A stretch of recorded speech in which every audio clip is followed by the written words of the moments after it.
Good to go here? All right. So, we're back, live. Okay. So I think, in your letter, you and I discussed this, but for the full board, I mean, what we've realized is it is the general plans where we've been disserved. And you can see it in the process with Connect Menlo. So the board members know by the time they've spent these meetings where we go, we give input, but even as Director Carpenter noted the other day, we're not in the economic benefit side, which then when the whole project bakes through, the district is left sitting there and having to go either beg for something or it's really inconvenient or doesn't happen, which is where we found ourselves with Bohannon. So, I think the point of this is that's where probably the most important part of all these things is what is in these plans and how they view the district as a partner, because right now we're just that separate entity that they have to deal with. And I have to tell you, it's a little ridiculous at times to be the fire district and have to go up and speak in a public meeting with a 2-minute limitation because we're not included at a staff level. Now that's been improving in different jurisdictions. East Palo Alto, they don't treat us like that. Atherton, it doesn't happen that way. It's gotten better, and then it's got a little worse now. I think it's going to get better again. The managers including us in his meetings and so forth. But Menlo Park at least is including us to contribute, but we're still not. We're still considered public in a lot of different ways where we're not. And that's the big hump we got to get over, because we won't be successful with these projects if we don't get into that ground level within the body of their plans and how we're viewed. And that has been our biggest challenge since I've been the fire chief, is we just don't. We're not on the radar. They like what we do. They think that's a great thing. But After the fact. well, they don't see it. They don't pay for it. They don't see it. They know it's good, but that's it. Yeah, I think the only way we're going to get their attention is to really aggressively push on the fee issue.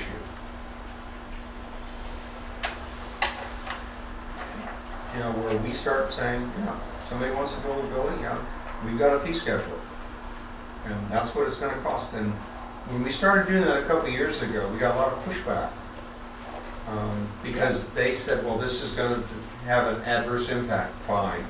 Then negotiate with us to come up with a better solution. I believe we have the authority. Well, it's, again, there's two different routes. I mean, on the Nexus study that we have a draft of, it wasn't exactly done correctly. As I wrote in my report, you have the standards of cover, which we'll do very shortly, come up the first part of the year. That will then lead into the Nexus study or the impact fee study to revise that. And I don't think right now, when we tried that before, the economy wasn't where it is today. I don't think there's as much resistance. John was in East Palo Alto tonight dealing with water, and they're talking about a similar fee and study and impact fees and so forth, because they have to improve their water system. I mean, everybody's kind of in the same boat to do that. It would be great to partner and go that route. But remember, the one caveat all the jurisdictions gave us was, Menlo said if East Palo Alto and Atherton aren't in, we're not doing it. East Palo Alto said if Menlo and Atherton are in, we're not doing it. So they all said the same thing, but we need them all to do Do this. we have to have their approval to have an impact fee? If we go that In route. listening to this discussion, I'm struck by the fact that I think you might be approaching this backwards. It would seem to me that you first ought to have a complete and thorough understanding of the challenges that are facing these jurisdictions under the California planning and zoning laws, and an understanding of what your powers are and what the points of sensitivity are with respect to these jurisdictions. For example, each of these cities is required to update their housing element every 5 years, which means they have to make accommodations for low and moderate income housing, which is forcing many jurisdictions to upzone properties, increase densities, which has a direct effect on your service levels. I can't speak authoritatively to the standards of coverage, but obviously if you're converting what had been single-family dwellings or low-density dwellings to high-density multi-story dwellings, that is affecting your service. And that also gives you the opportunity to evaluate your responsiveness, your capital needs against that, which is location of your stations and all that. So I think you have to look at the issue from the perspective of you run an enterprise in a multi-jurisdiction area. You have capital needs, and you have employment needs, and you have labor needs, and you have service requirements. And what's your responsibility in working with each one of these jurisdictions? You have to know what your capital needs are over a 10, 20-year period. You have to buy equipment, you need funding for that. You're going to have tax revenue that's going to be generated. You're going to have increased service demands by virtue of the continuing urbanization of these areas. I think you need to know all that stuff before you go to a meeting with these folks and start talking about the general plan. If you don't know that, if you don't know what forces are affecting their land use decisions, you may not be able to negotiate the best position for the district. So I would suggest that you start first with, a study session on land use and land use impacts on the district, both from a capital point of view as well as service point of view. And then once you've learned that and understand that better, then go talk to these jurisdictions about what they should be doing on your behalf in the way of impact fees, mitigation measures, circulation issues, density issues, things like that. So you're saying our own. Sorry, that was like kind of a long-winded But statement. our but own study session with, among the 5 of us. I think you guys need to understand the dynamics Yeah. yourselves. Well, before problem you is do- that we don't have a resource base for doing that. Well, I think Mr. Kremen can come in and give you a Absolutely. full and complete explanation of what your powers are, Okay. what these forces are that are affecting these decisions. Well, if he could do that, that would be great, because I certainly look at the M2 planning effort that's going on right now, and they're dramatically increasing the impact on the fire district. So let me go back to my previous question. Do we have the legal authority to have impact fees? No, the jurisdiction has to adopt the impact fee on your behalf. So you can do the nexus study, and what we've done in other areas is we do the nexus study and we present the results of that nexus study to the jurisdiction.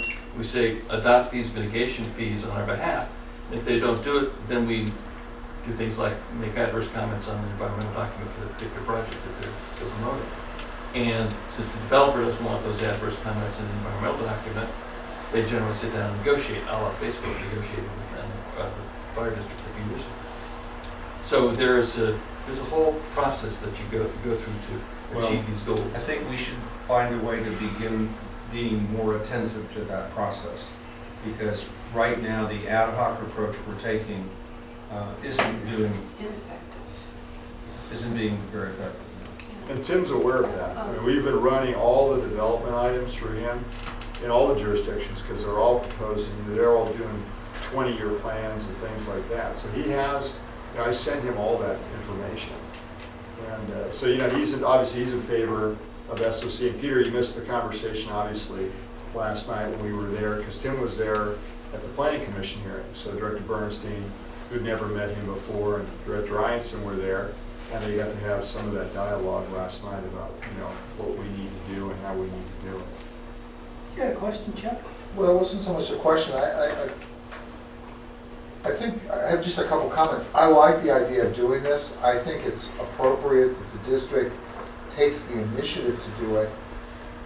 I think we might need a slight attitude adjustment in terms of, instead of going there and saying, tell us what you're doing, that maybe we should tell them what we need. And I think this is in part Stephen's comments here. Yeah. But there are some things we know now that don't relate to land use, although I think that's a critical part of it. And that is, we know, I don't know, but I think presumably the chief knows what we need in terms of water, for example. I mean, there must be some, and rather than, we tend to be a little bit vague. We say, oh, we want a seat at the table. That's sort of a bureaucratic thing. I mean, okay, here's the seat, but what does that really mean? But I think we should go in with some standards where we say, we need this much water pressure, or I don't even know how you do it in terms of gallons per minute, or there's some sort of measure that we know we want. Same thing with access routes. Clearly, traffic's going to become a problem here. What do we really need? And I don't know what they're going to do about access routes. They can't make them double-decker. They can't make them underground.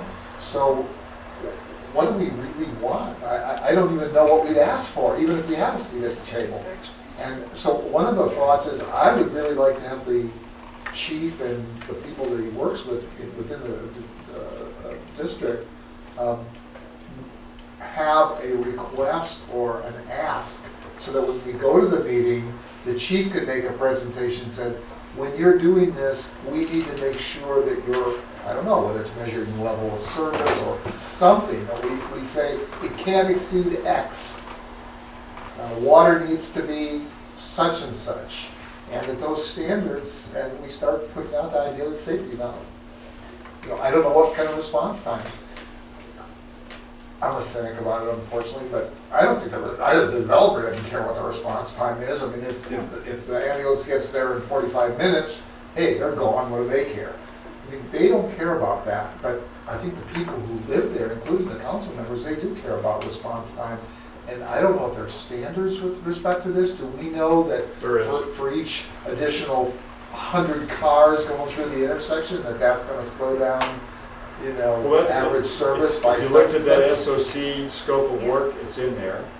And part of what you're asking, which we already do, we have the code, the fire marshal uses the code. I mean, there's tools that we use to make improvements because access and water supply are clearly within our purview as it applies to emergency response.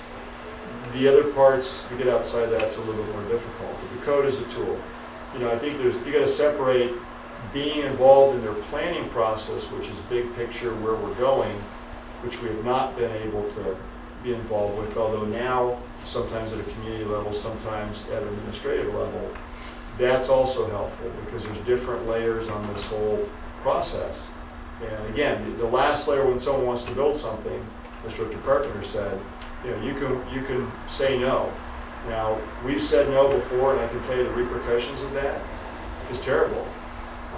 I said no to the daycare center that was going into the light industrial park in Eastern Menlo Park. You can do it. I mean, there's a school proposed and teed up, which I just, you know, Sequoia School District just sent me something. I mean, you can do it, but is that what you should do? You know, and obviously the city's concerned about those issues too, more from a development standpoint, because that's not what they want to have in there. Because as soon as you do those things, you change what that area can be used for. You can't use certain quantities or types of hazardous materials, and you're limited within a certain amount of distance. So they're not exactly always wild about it either. But I think what we learned in that experience was when you have council members advocating for these things, and they're actually in conflict with their own planning documents. You know, and so, you know, we can't control all of it because you can't control market. People get to buy land and then do whatever they want with it. So the city also has some powers, but is powerless in some instances too. And I'll come back, I think that when we have this meeting, that the district needs to ask for real specific things here. But I think that Stephen's right, that we need to have some baseline, some study session where we know, basically, essentially what our resources and what our resources are essentially. And I think this is a great, I mean, Rex and I have talked about this when he first proposed it, and I think it's a great idea, but I do think that we shouldn't jump ahead of ourselves without knowing what we need, what we've got, you know, those things, because it doesn't help us from a negotiation Right. standpoint. And Tim can do that. Tim, Right. the So district did that how soon- before yourself. How soon can we do something like that? We'll have to talk to him, but you know, Tim wasn't in the picture years ago, but we had legal Right. counsel who advised that we go down the path that we're currently on. You know, I think Tim has full picture, because I send him everything as it applies to development. So we'd have to, you know, I wouldn't want to speak for Tim, and maybe Stephen knows, but, you know, I think you can do it by January. We can have a study session with Tim, and he can walk everybody through, you know, what we can and can't do, and then, you know, you can go from there, and what we're doing already. And Yeah. every time they publish a document, you know, hopefully Tim, who is our expert on this, prepares and sends a letter to them saying, these are what our concerns are. Because otherwise, they just don't listen. Right, we missed the opportunity. I think the study session could get, I don't know how much attention it would get, but it would get, I think, some attention, I hope. I don't know, maybe not. But I just think, because it has to be publicly noticed, right? So, who knows? What But study session are you talking about now? the one that where we can, with Tim Clement, Oh, okay. that study session, not. Yeah. And so if we can do that, given where Rex has, has made this progress of contacting or hearing back from some of these other jurisdictions, if we can get the study session going, that might not be a bad idea. Okay, we'll look into it. So What do is, you think of that? I'm looking for January, the sooner the Yeah. better. Yeah, Well, based on the calendar that, do you have something in February or something? well, it's your, remember you got Bartel coming in and there's, Yeah, you got so, committee meetings flying back up again, yeah. so. So the bottom line is that since I proposed it, I guess I kind of put myself in the hot seat, but I'm willing to take the ball with this thing and run with it. If that's okay with the rest of the board Yeah. members. What does that mean? Well, if we need to meet with Tim Crimmins and we need information and he needs information from us, I'm willing to put myself out and work to do that. What do I need? What do I need to give him? What does he need from us? I'm willing to do that. Basically act as the board liaison for this. Okay, I can do that. Sounds good. So just for clarification, are we planning to have that study session sometime in January? It's just now met. I would like to, if does it fit on the calendar? Right. And is Tim available? I mean, we've got the first Tuesday and the third Tuesday already booked. Okay, so I will work with you on getting that scheduled. Yeah, I think that's smart. Okay. Okay, perfect. You're the point person, Rex. Right. I'll take the right foot out, put the left one in. We'll work on Tim, and if you can work, obviously coordinate the board members, then we'll know All right, what it is, so. all right. So let's, okay. So we'll shoot for January, I'll talk to you. All right. Thank you, Lex, for doing this.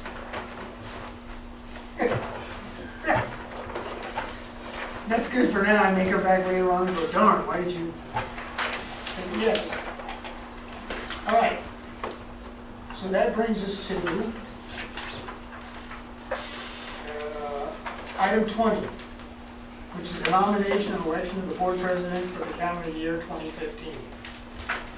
I'll caveat that by saying is that I don't want to serve a second term as the president.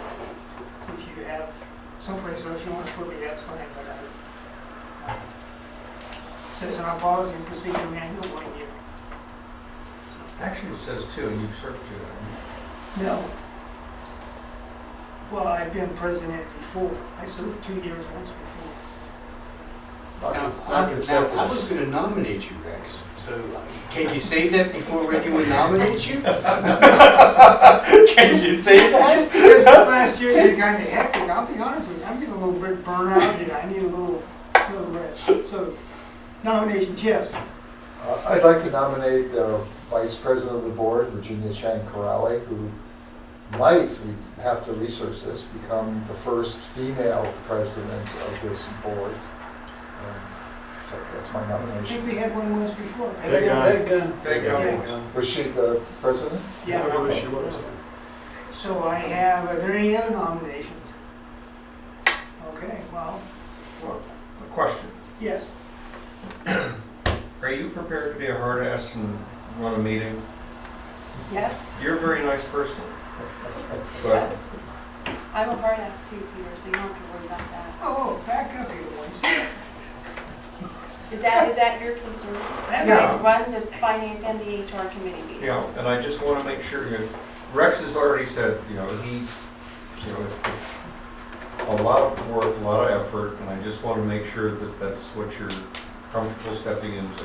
Yeah, I do a lot of work and I put in a lot of effort. That wasn't the question.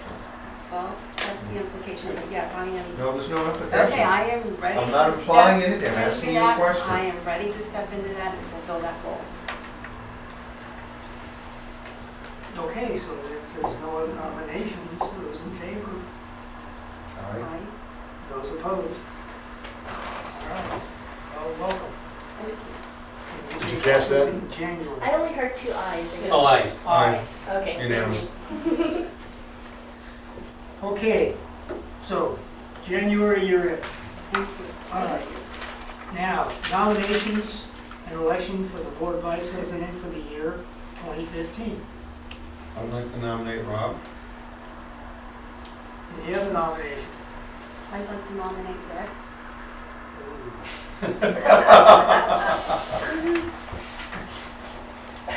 R&R. All right. Those in favor of Rob?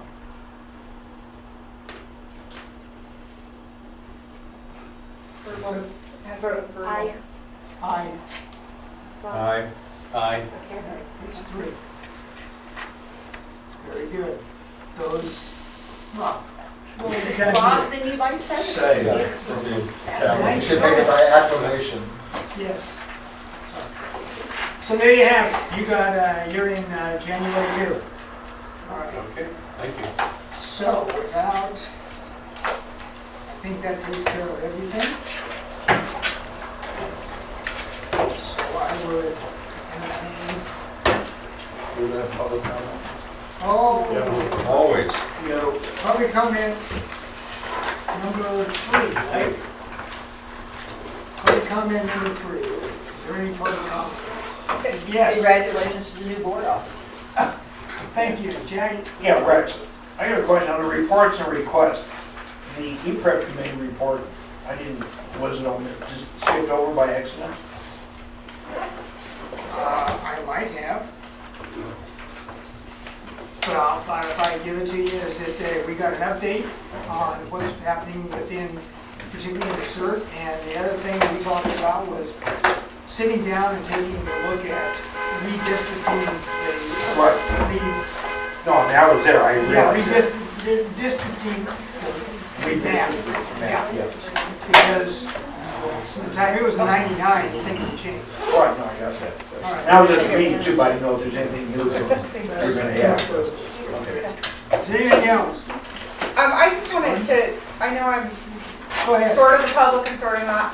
I just wanted to thank the board for their time this year, and I also wanted to thank Linda. It's been a real pleasure working with she and Amy and the AFSCME group, and I'm looking forward to our continued relationship moving forward. So, Yes. happy holidays to everybody. Yes, happy Yes, holidays. Thank you. Yes, That's Linda, public thank you comment very number much. 3. Happy holidays. Linda, thank you very much. You do a superb job of representing the employees you do. And you're one of the most diligent participants in these board meetings. I'll coordinate with you and Art about what we should do, how we post it. Okay. Thanks, Steve. Have a good night. So I'll entertain a motion to There you adjourn. go, So John. moved. Those in favor? Aye. All right. And tell, I will. you know. I will. John can set a new record. It took him 15 minutes to get from the East Valley City Council chambers from 170 to 50. Because you and I was the longest, 40 minutes, I think. Yeah. I can tell you that. Virginia's also got the longest. So those access routes that we talked about, as they go on the bridge, only works when you go